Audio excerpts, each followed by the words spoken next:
1940s have been a decade of breakthroughs and developments in medicine and psychiatry. Scientists have developed a new technology to cure mentally ill adults. With the use of electroshocks, the minds of sick patients are being wiped clean, giving them a fresh start. On this blank slate, physicians then imprint a new, healthy personality.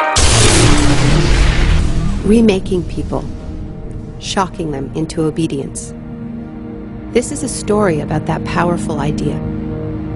In the 1950s, it caught the attention of the CIA. The agency funded a series of experiments. Out of them was produced a secret handbook on how to break down prisoners.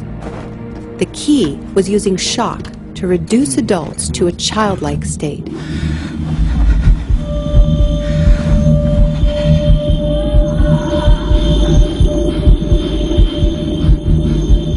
It's a fundamental hypothesis of this handbook that these techniques are in essence methods of inducing regression of the personality.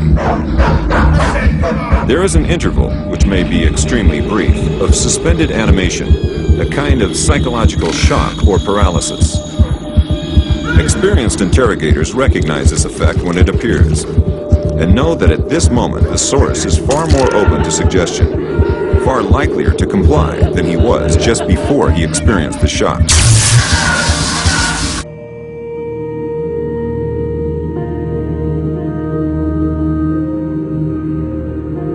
But these techniques don't only work on individuals.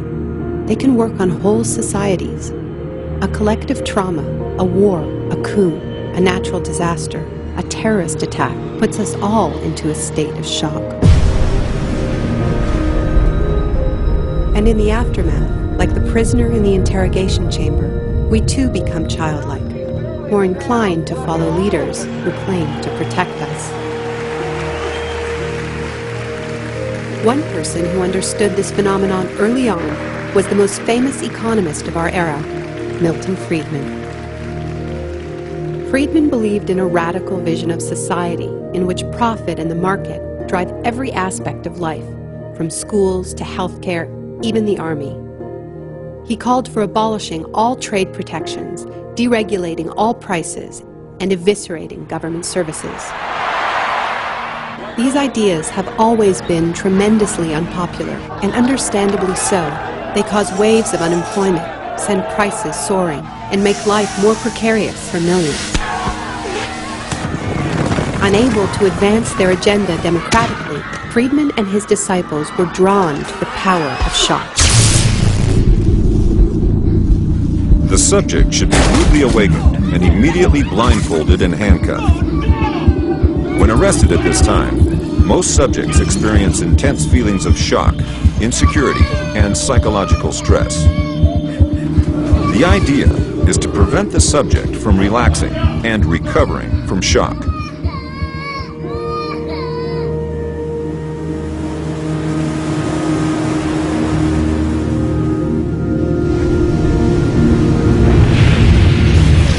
Friedman understood that just as prisoners are softened up for interrogation by the shock of their capture, massive disasters could serve to soften us up for his radical free market crusade.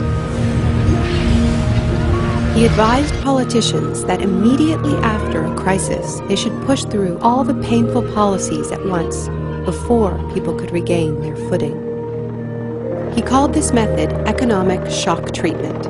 I call it the shock doctrine.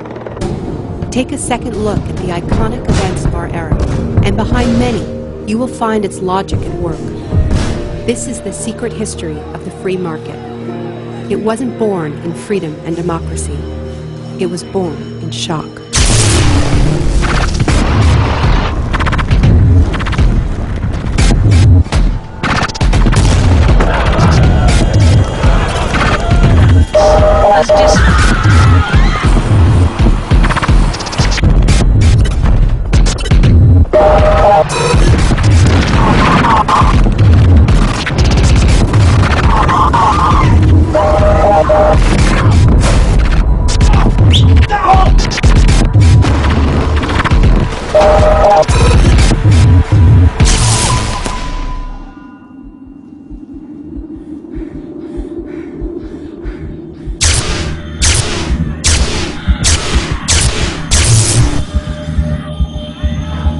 Isolation, both physical and psychological, must be maintained from the moment of apprehension. The capacity for resistance is diminished by disorientation. Prisoners should maintain silence at all times. They should never be allowed to speak to each other. There's one other thing I've learned from my study of states of shock. Shock wears off. It is by definition a temporary state. And the best way to stay oriented, to resist shock, is to know what is happening to you and why.